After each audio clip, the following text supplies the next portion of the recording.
Hi everybody, Nancy here. Today I'm going to show you how to make shiny map tacks and straight pens using just ZoomNotes. I'm making it my mission in life to show you guys that you can use ZoomNotes for pretty much anything you want to do. And especially the accessories that you purchase now, like stickers and push pins and all these different things that you're buying. You could probably make them using transparency or tables or polygons. I'll show you. I'm going to show you how to do it. One thing today. I showed you buttons last week. I'm going to show you the tacks and the pins today. All right. Now the first thing you want to do is decide what color you want your push pin to be. Now I'm going to use a darker color today just because I feel like it shows up better. You can see the shine on the straight pen and on the tack up at the top right. I probably would use colors from my color palette, but today I'm just going to use the darker because I think it shows up better.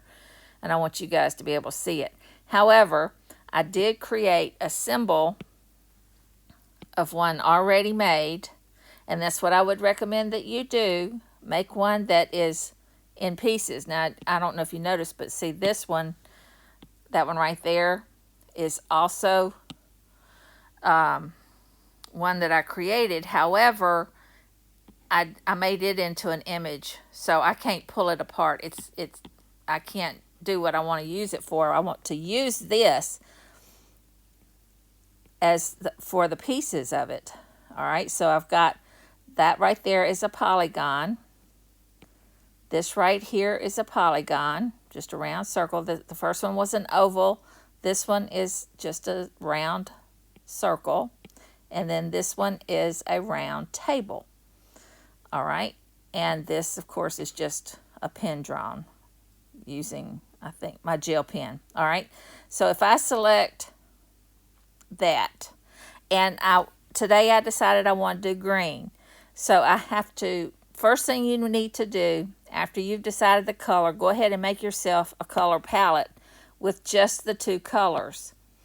Put the black on top and the green on the bottom, and it does make a difference, so do it that way. Black on top and whatever color you want your push pin to be.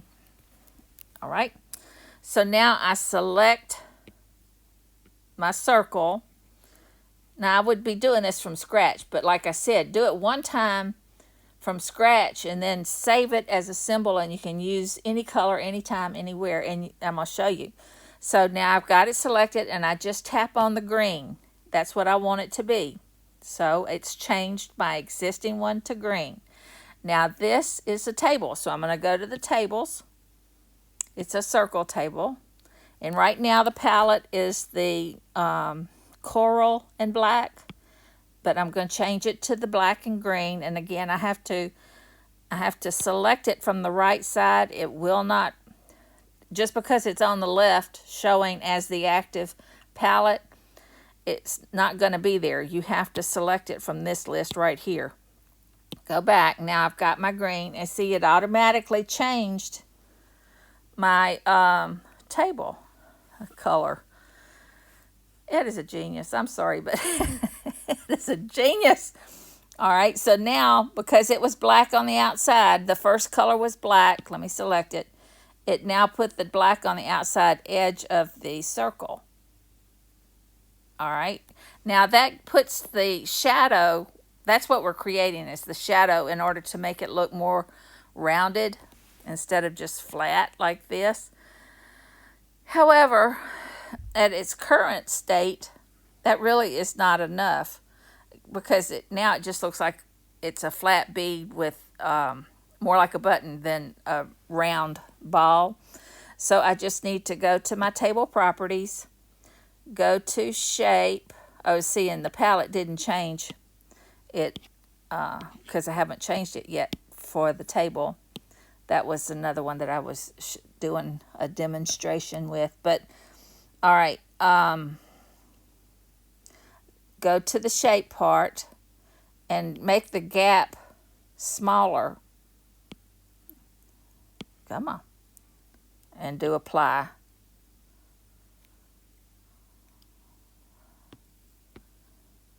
Huh.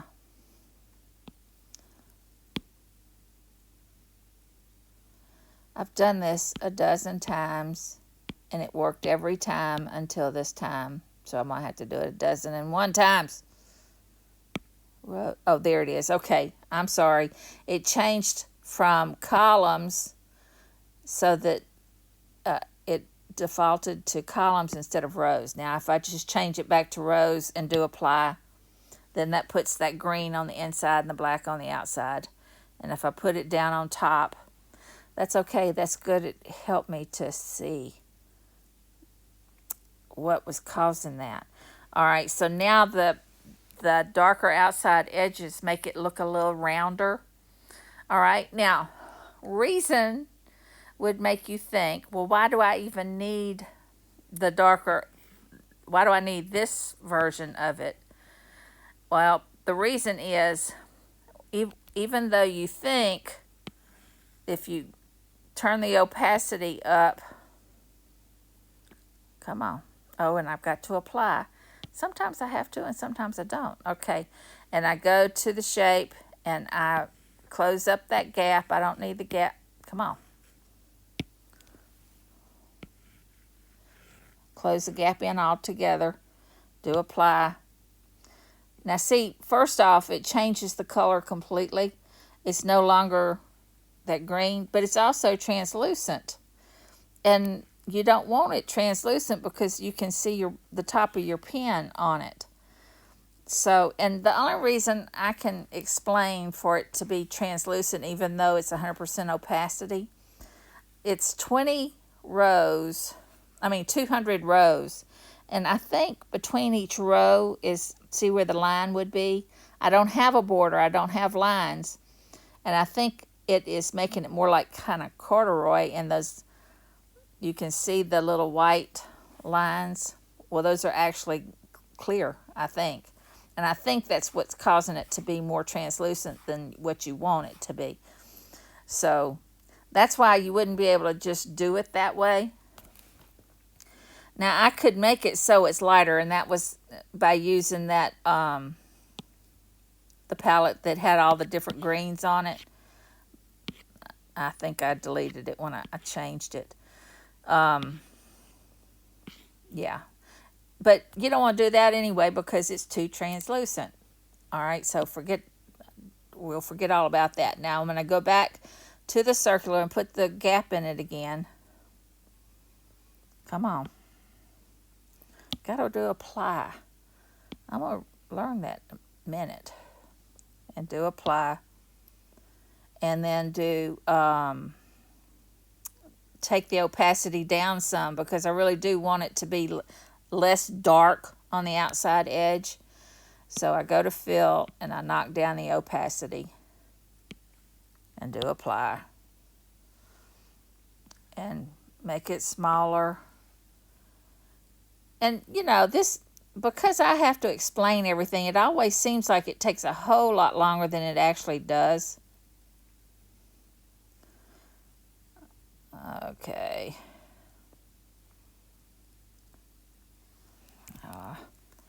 Let me zoom in some so that I can get it closer.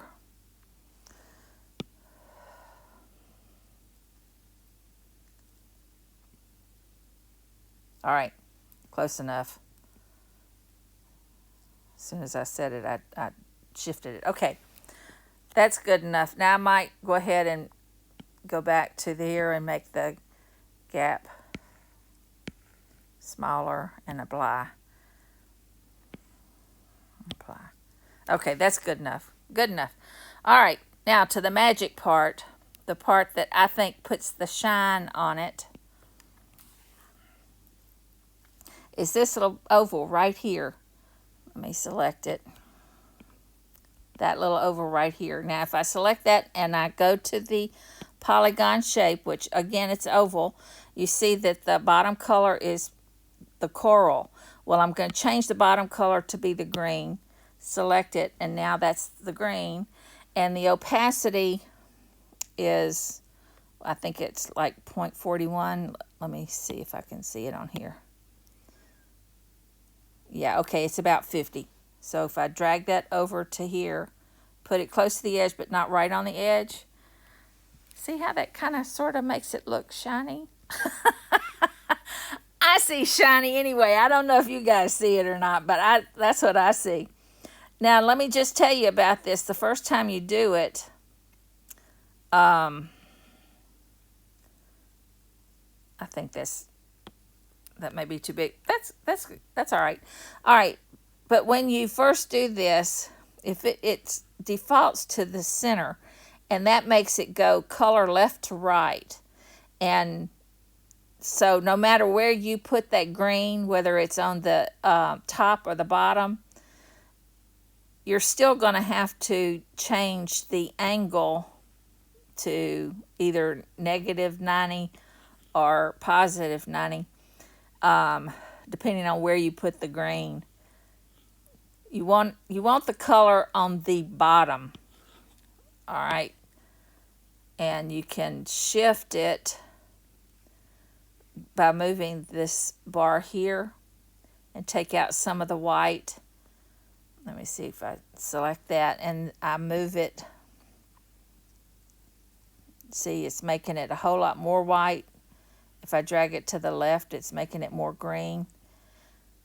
The goal is to get that blend so that when you get towards the middle, it's really, you're seeing the actual green underneath it. Okay, so that's how you put the shine. And if you notice here, on the right side, all I did was add the circle. This is a purchased tack that came with a set that I bought. And I don't like that muted color, so I just add a little bit of shine to it. And I don't know. That doesn't look shiny to me, that one, but if I change it slightly. Another thing, you want to make sure that it's kind of ovalish. And let me go back to here and move it so that the purple is, there's more of the purple showing. And I think the opacity is the problem too. So that you just have to play with it to get it to where you want it. Still not shiny enough.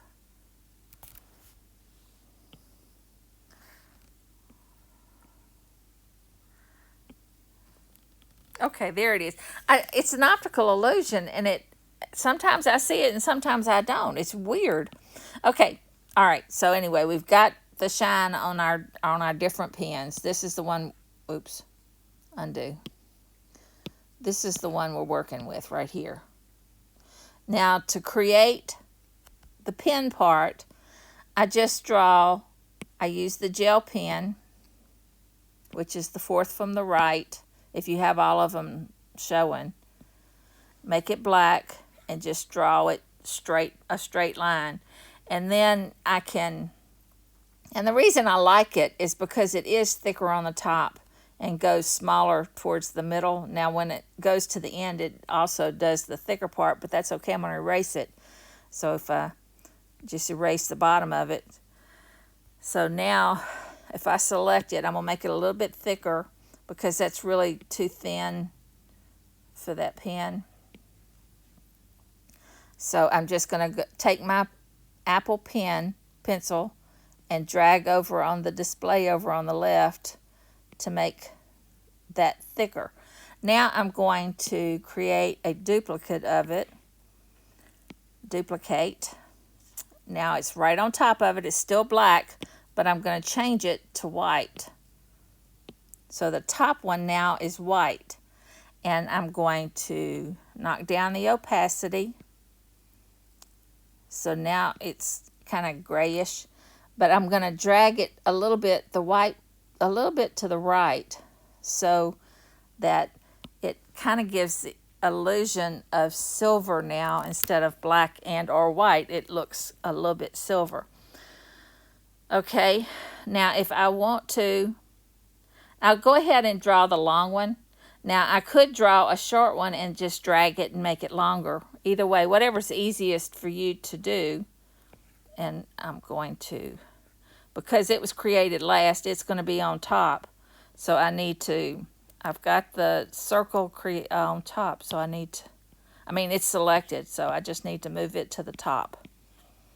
Move to front. Okay, so now I've got my straight pen. Now if I want my straight pen to look like it's been stuck in the paper, all I have to do is erase a little piece of it, where just erase it like that. Bam. And I don't know, when I do that, it pulls it back up to the top, and I don't know why that happens, but it's an easy enough fix. Just do again, move to front. All right, now, and another thing I do to give the illusion that it is on the or going through paper is I take the felt tip, and with a black that's real dispersed, and just draw a line just to the right side. Oops, way too much.